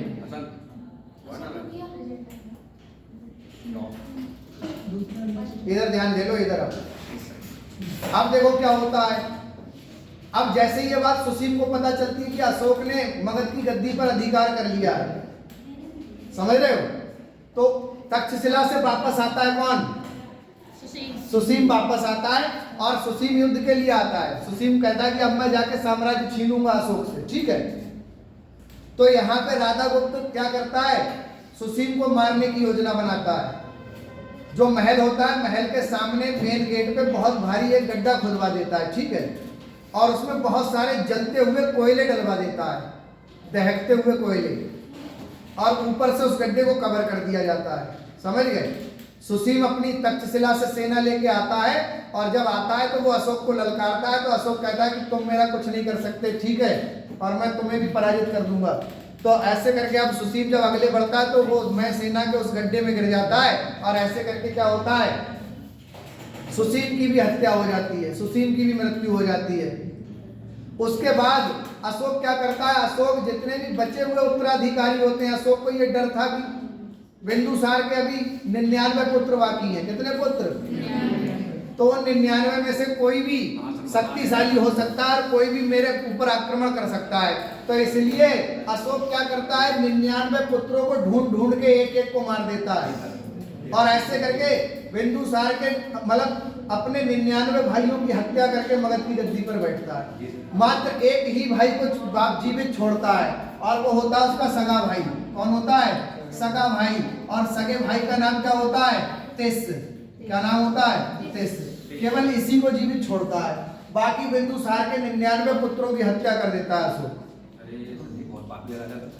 और गद्दी पर बैठ जाता है। ठीक है, लेकिन नहीं, अशोक महान कहते हैं उसे। किस लिए कहते हैं पता है? बाद में उसका 326 बीसी की बात है, कलिंग युद्ध होगा।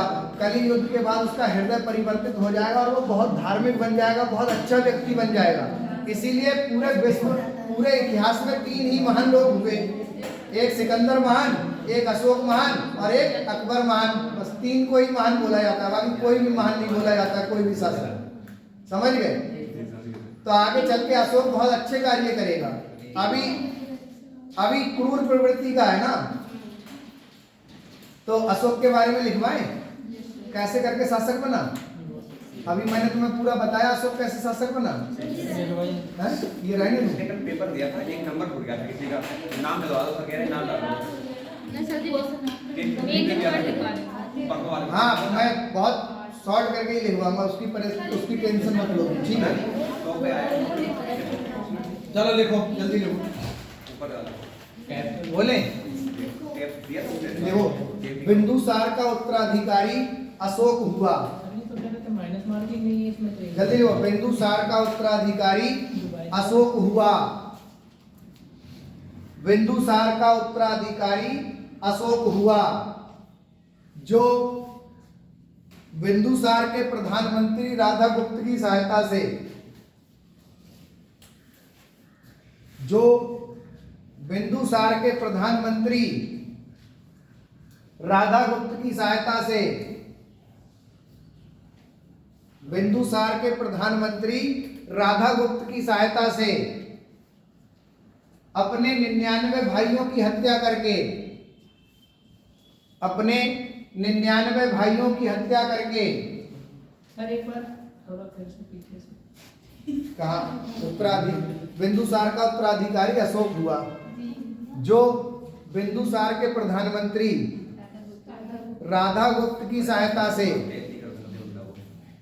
बिंदुसार के प्रधानमंत्री राधागुप्त की सहायता से अपने 99 भाइयों की हत्या करके,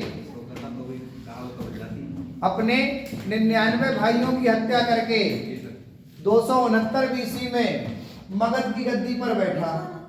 269 बीसी में मगध की गद्दी पर बैठा। मगध की गद्दी पर बैठा 269 बीसी में मगध की गद्दी पर बैठा। जी सर। मगध की गद्दी पर बैठा। ठीक, लिख लिया। डालो हेडिंग अशोक का सामान्य परिचय। अशोक का सामान्य परिचय। अशोक का सामान्य परिचय हेडिंग डाल दो तुम लोग। डाल दिया? अशोक का सामान्य परिचय हेडिंग डाल दो। डाल दिया? चलो देखो, अशोक का जन्म देखो, ध्यान दो, इधर ऐसे ही बताता हूँ, लिखने में टाइम लगता है, ऐसे ही सुनो। ठीक है, अशोक का जन्म 304 बीसी में होता है। कब होगा? 304 बीसी में अशोक का जन्म होगा। और इसकी माता का नाम अभी मैंने बताया सुभद्रांगी था। माता का नाम क्या था? सुभद्रांगी था। अशोक ने भी कई विवाह किए थे।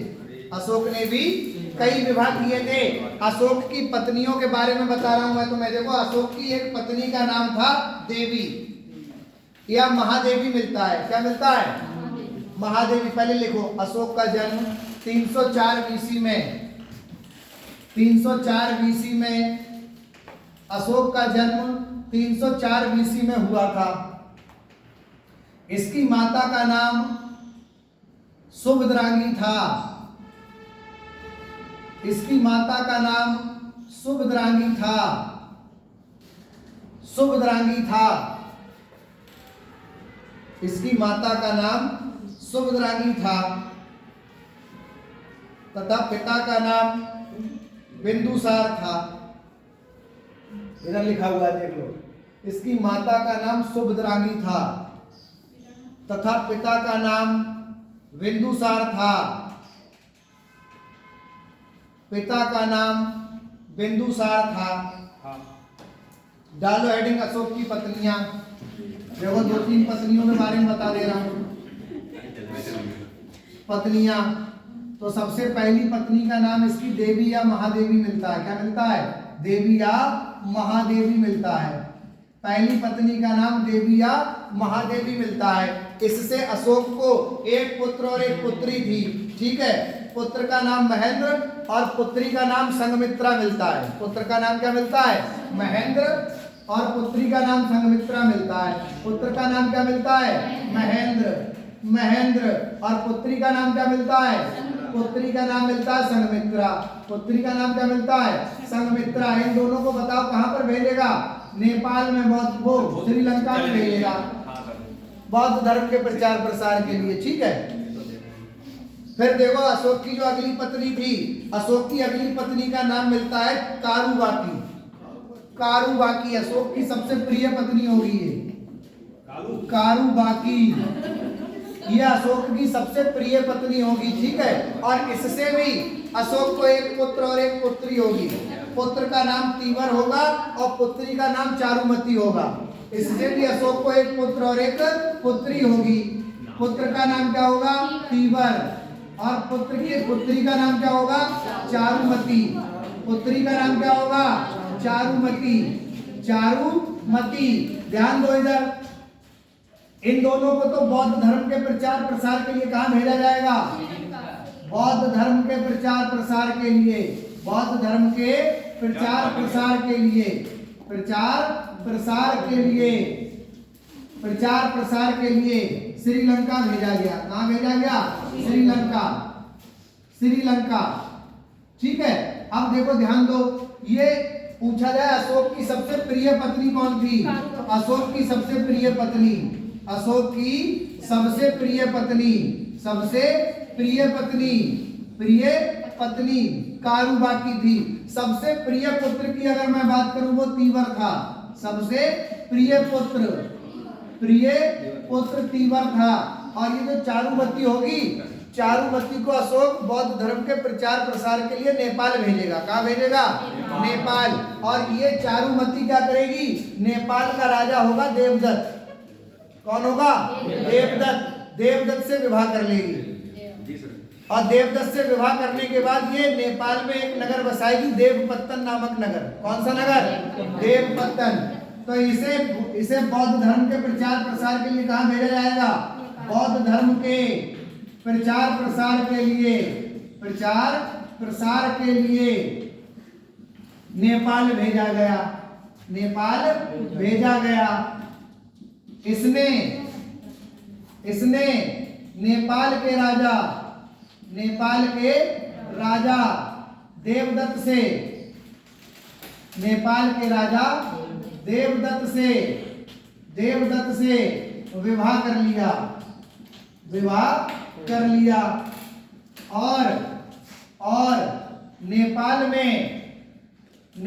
में देवपत्तन नामक नगर बसाया। देवपत्तन नामक नगर बसाया, नगर बसाया। नेपाल में देवपत्तन नामक नगर बसाया। ठीक है, उसके बाद देखो इसकी और भी पत्नियां थी। ये देखो, इसकी एक पत्नी थी जो बौद्ध धर्म की विरोधी थी, ब्राह्मण जाति से थी, जिसका नाम था तिस्रक्षिता। क्या नाम था? तिस्रक्षिता। अगली पत्नी का नाम था तिस्रक्षिता। तिस्रक्षिता ये ब्राह्मण थी और बौद्ध धर्म की विरोधी पत्नी थी। बौद्ध धर्म विरोधी पत्नी थी। बौद्ध धर्म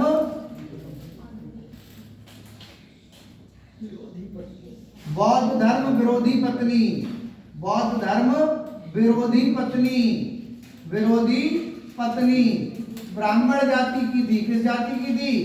ब्राह्मण जाति की, ब्राह्मण जाति की थी। ठीक है, बौद्ध धर्म विरोधी पत्नी और ब्राह्मण जाति की थी। इसे ऐसे ही नोट कर लो या लिखवा दूं? बताओ। चलो लिखो जल्दी, तभी अगले बढ़ते हैं। जल्दी नोट करो।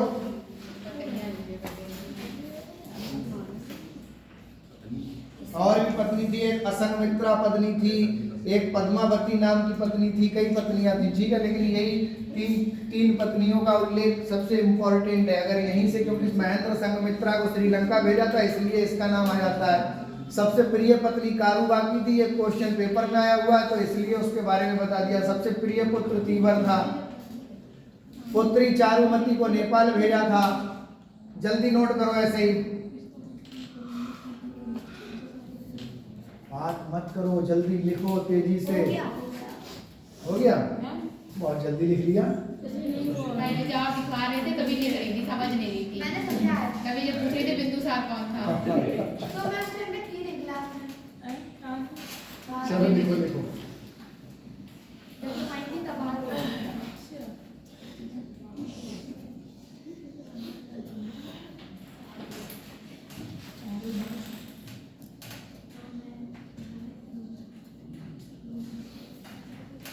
लिख लो, जल्दी लिखो। लिख लिया?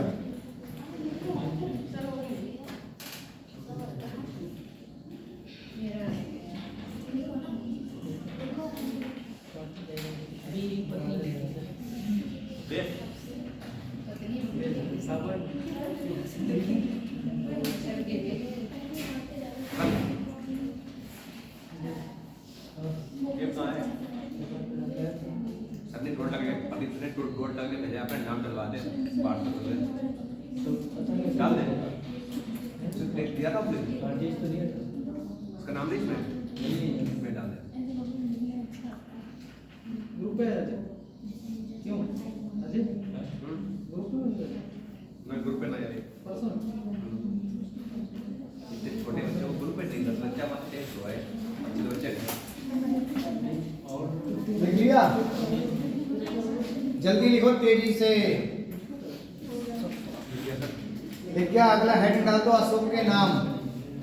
अशोक के नामों से क्वेश्चन आता है पेपर में। ठीक है, अगला हेडिंग डालोगे अशोक के नाम, तो तेजी से लिखो जल्दी।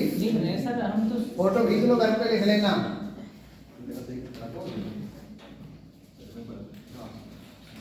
लिख गया सर, लिख गया? फोटो खींच लो, घर पे लिख लेना। ठीक है, अगले बता रहे आप हैं। लिख गया सर आपने कहा सही कर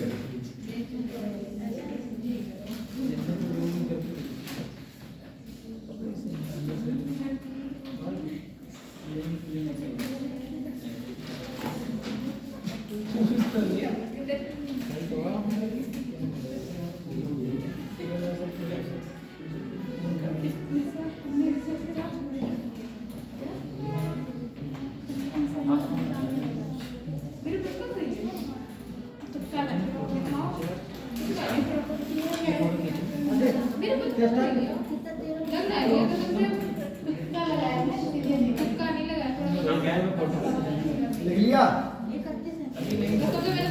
ए, जल्दी ले जल्दी। चलो डालो हेडिंग अशोक के नाम। डालो हेडिंग अशोक के नाम। इधर नाम डाल दिए।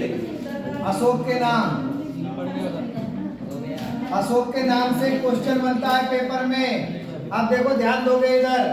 गुर्जरा, मास्की, नेतूर अभिलेख है 3। ठीक है, गुर्जरा, मास्की, नेतूर, इन 3 अभिलेखों से अशोक का नाम अशोक मिलता है। गुर्जरा, मास्की, नेतूर अभिलेख से अशोक का नाम क्या मिलता है? अशोक मिलता है। तो लिखो पॉइंट करके, गुर्जरा, मास्की और नेतूर अभिलेख से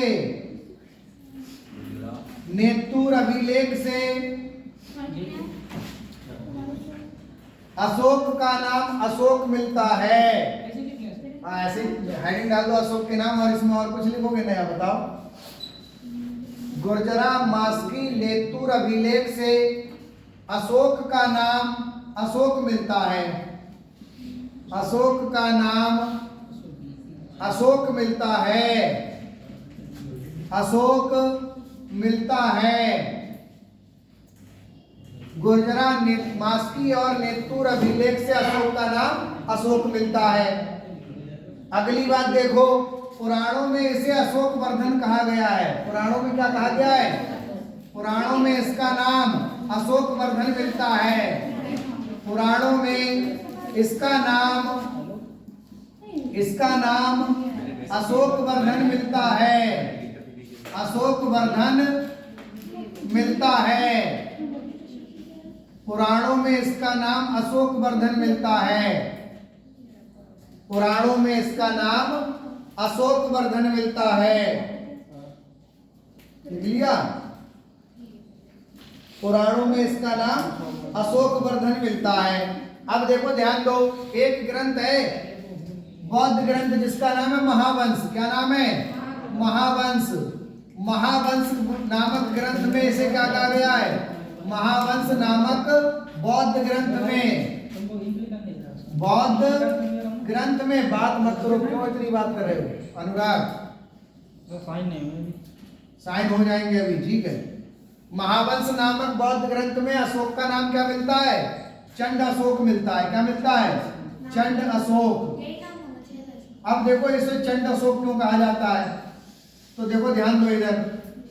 चंड अशोक इसलिए इसे कहा जाता है, ऐसा हुआ था कि जो अशोक है, अशोक देखने में बहुत ही काला था और इसके चेहरे पर चेचक के दाग थे, तो देखने में बहुत ही कुरूप लगता था। कैसा लगता था?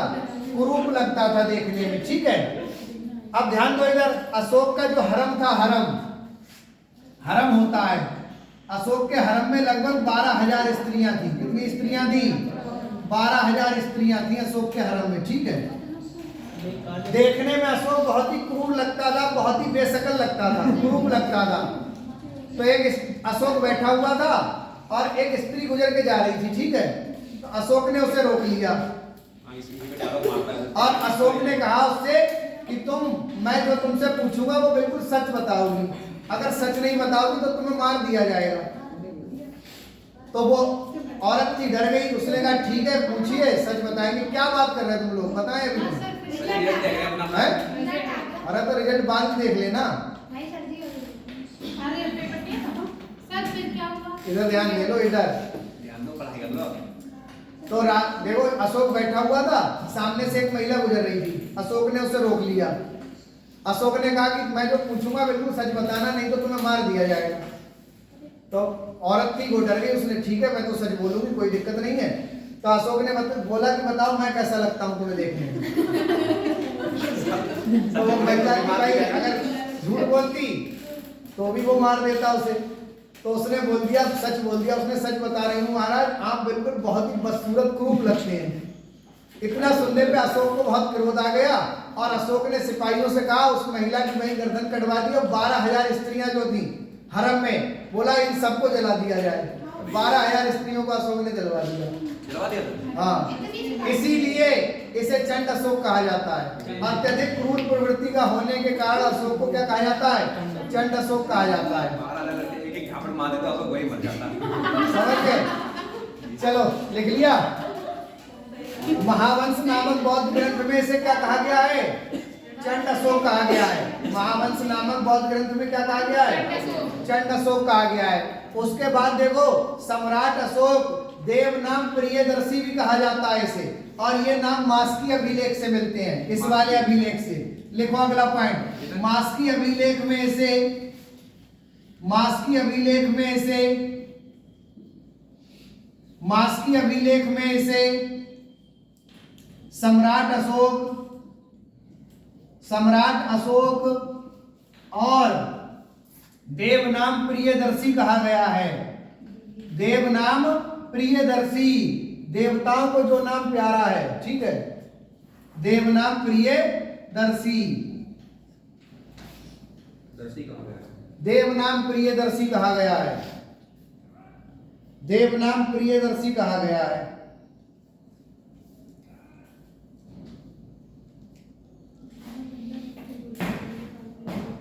लिख लिया? देवनाम प्रियदर्शी कहा गया है। डालो अगला हेडिंग, अशोक का राज्याभिषेक। राज्याभिषेक, अरे राज्याभिषेक के बारे में लिखवा तो दिया था, क्यों ऊपर सर ये हेडिंग मत डालो, ठीक है। अगला हेडिंग डाल दो तुम, अशोक का धार्मिक जीवन, हेडिंग डालो धार्मिक जीवन। राज्याभिषेक तो पहले ही बता दिया था भाई, 269 BC में अपने आप ही शासक बन जाता है, पिता को जेल में डाल देता है, हैं? चलो लिख लिया, क्या लिखा? अशोक का धार्मिक जीवन, हेडिंग डाल दो। अब समझो, देखो बात बंद करो। देखो अशोक जो था पहले शैव धर्म का मानने वाला था। देखो चंद्रगुप्त, बात बंद करो, चंद्रगुप्त मौर्य जैन धर्म का मानने वाला था, क्यों? बिंदुसार बौद्ध धर्म का मानने वाला था। और अशोक अपने प्रारंभिक जीवन में शैव धर्म का अनुयायी था, शैव धर्म का मानने वाला था, समझ गए? लेकिन बाद में क्या हुआ? बात बंद कर दो, इधर ध्यान दे लो, बताएं अभी तुम्हें क्या कर रहे हो। अब देखो होगा क्या, सुसीम का एक बेटा होगा, सुसीम का एक बेटा होगा जिसका नाम होगा निग्रोध। क्या नाम होगा? निग्रोध। निग्रोध ये पुत्र होगा किसका? सुसीम का। किसका पुत्र होगा? सुसीम का। ये कौन होगा? एक बौद्ध भिक्षु होगा। कौन होगा? बौद्ध भिक्षु। बौद्ध भिक्षु होगा ये। अब एक बार ये दरबार के सामने से गुजर रहा होगा, ठीक है? तो अशोक देखेगा कि एक भिक्षु जा रहा है, तो अशोक वहां सिपाहियों से बोलेगा इसे लेकर आओ यहाँ दरबार में, ठीक है? तो वो सिपाही उस निग्रोध को लेके आएंगे। तो अशोक पूछेगा कौन हो तुम? तो वो कहेगा महाराज मैं बौद्ध भिक्षु हूँ, बौद्ध धर्म के बारे में सबको जानकारी देता हूँ, ठीक है? तो अशोक कहता है अच्छा बताओ क्या बताते हो बौद्ध धर्म के बारे में, ठीक है? फिर अशोक कहता है अच्छा तुम बताओ तुम्हारे माता पिता का नाम क्या है? तो ये निग्रोध कहता है कि अगर मैं अपने माता पिता का नाम तुम्हें बता दूंगा तो तुम मेरी हत्या कर दोगे। एक बौद्ध भिक्षु था, उसकी आंखों में जरा भी डर नहीं था, उसे पता था कि भाई मरना तो है ही एक दिन। तो उसने कहा नहीं बताओ, मैं तुम्हें कुछ भी नहीं करूंगा। भाई तुम एक भिक्षुक हो, मैं तुम्हें मार के क्या ले लूंगा, समझ गए? तो निग्रोध बताता है कि मैं तुम्हारा जो सबसे छोटा भाई था सुसीम, उसका पुत्र हूँ। ये सुन के अशोक एकदम क्रोध में आ जाता है। वो कहता है अरे सुसीम का वंशज है, यानी कि सुसीम का उत्तराधिकारी है ये, ठीक है? कुछ देर के लिए दिमाग में आता है कि इसकी हत्या करवा दूं, लेकिन उससे बातचीत करता है तो अशोक इससे बहुत प्रभावित हो जाता है, समझ गए? प्रभावित होता है तो निग्रोध को अशोक दरबार में ही रख लेता है और इससे बौद्ध धर्म की शिक्षा लेता है। उसके बाद एक और होता है उपगुप्त नामक भिक्षु। कौन होता है? उपगुप्त। अब इसे बौद्ध भिक्षुओं की तलाश रहती है और ये अगला एक उपगुप्त नामक भिक्षुक आता है, बौद्ध भिक्षु। इससे बौद्ध धर्म की शिक्षा लेता है, उपगुप्त से, समझ गए? उपगुप्त से भी बौद्ध धर्म के बारे में जानकारी लेता है। तो सबसे पहले निग्रोध से जानकारी लेगा, फिर किससे लेगा? उपगुप्त से। उसके बाद देखो बौद्ध धर्म का ही एक गुरु होगा जिसका नाम होगा मोगलीपुत्र तिस। क्या नाम होगा? मोगलीपुत्र तिस, ठीक है? इसके संपर्क में आने के बाद, इस व्यक्ति के संपर्क में आने के बाद अशोक जो होगा वो पूर्णतया बौद्ध बन जाएगा। क्या बन जाएगा? यानी कि अशोक को बौद्ध धर्म की शिक्षा कितने लोगों ने दी? 3 लोगों ने। एक तो निग्रोध, दूसरा उपगुप्त और तीसरा मोगलीपुत्र तिस। मोगलीपुत्र तिस, इन तीनों से अंतिम बार में मोगलीपुत्र तिस के संपर्क में आने के बाद शैव धर्म को त्याग के पूर्णतया बौद्ध बन जाएगा अशोक। चलो लिखो जल्दी। अरे पंथ धर्म को ही बोला जाता है, ठीक है? लिखो जल्दी। हिंदू कोई धर्म नहीं है, ठीक है? हिंदू एक भौगोलिक नाम है, सनातन धर्म है। हिंदू धर्म, हिंदू शब्द का उल्लेख किसी भी पुराण, किसी भी वेद, किसी भी ग्रंथ में नहीं किया गया है, ठीक है? धर्म की जगह सनातन धर्म का उल्लेख मिलता है। हिंदू ये किसने दिया? ये फारसियों ने दिया। फारसी जब भारत आए तो ईरानी भाषा या फारसी भाषा में शाकाहा हो जाता है। जी सर। तो जब वो आए तो उन्होंने जो सिंधु नदी थी, सिंधु नदी के आसपास के क्षेत्र को हिंद बोला। क्या बोला? हिंद। और हिंद से क्या बन गया? हिंदुस्तान। खाली रुक जाओ, रुक जाओ। हिंद से क्या बन गया? हिंदुस्तान बन गया। और वहां के रहने वाले लोगों को हिंदू बोला गया। तो ऐसे ये तो एक भौगोलिक नाम है। ये क्या है? एक भौगोलिक नाम है। ठीक है। धर्म कौन सा है? सनातन धर्म है। समझ गए? तो पहले ये शैव धर्म का मानने वाला था। लिखो, पहले इतना लिखो यार, तुम लोग बहुत बात बकवास बहुत करते हो। टाइम हो गया। हाँ, जल्दी हो, जल्दी और बताओ, जल्दी हो। बोलिए सर, हम लोग बोलिए। तैयार ही हैं। प्रारंभ में अशोक शैव धर्म का अनुयायी था। हाँ, जल्दी लिखो। धार्मिक जीवन लिखवा रहा हूँ अशोक का, डैश करके लिखो। प्रारंभ में अशोक शैव धर्म का अनुयायी था। शैव धर्म का अनुयायी था।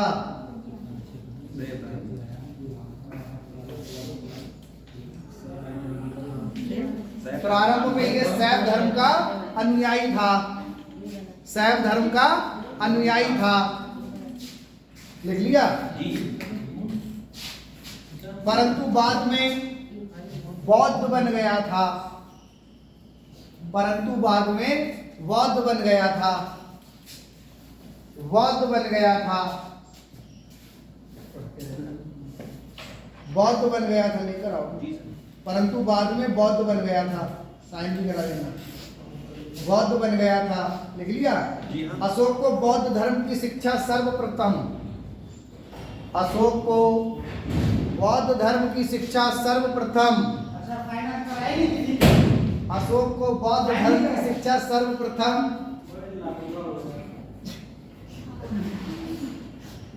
सर्वप्रथम सुसीम के पुत्र निग्रोध ने दी थी, जो एक बौद्ध भिक्षुक था।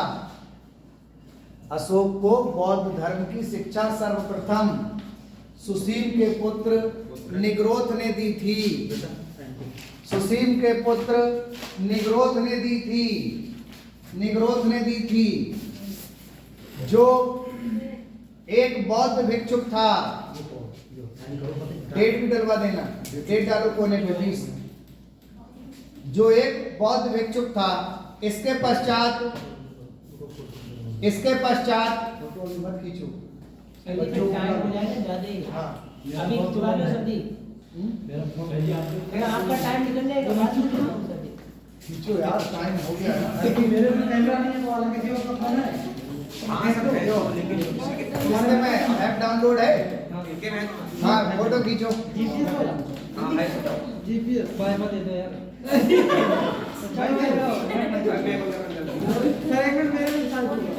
देखो किसके में है, जल्दी फोटो खींचो। ये लाइट चली गई है, वो लाइट जलाओ, ये जल तो रही है। नहीं जब ये वो परमानेंट है, इसलिए कोई वो चार्जिंग वाली है। सर हमारे में नहीं अरे हमें लॉक करना है। चल रहा है। प्रेमपाल सर, हाँ थोड़ा सा बढ़िया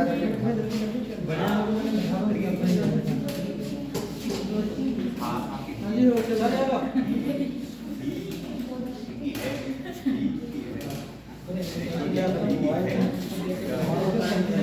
थोड़ा पीछे से खींचो, थोड़ा दूर से।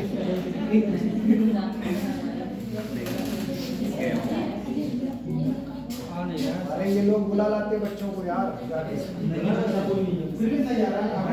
टाइम हो गया, वीडियो बंद करो।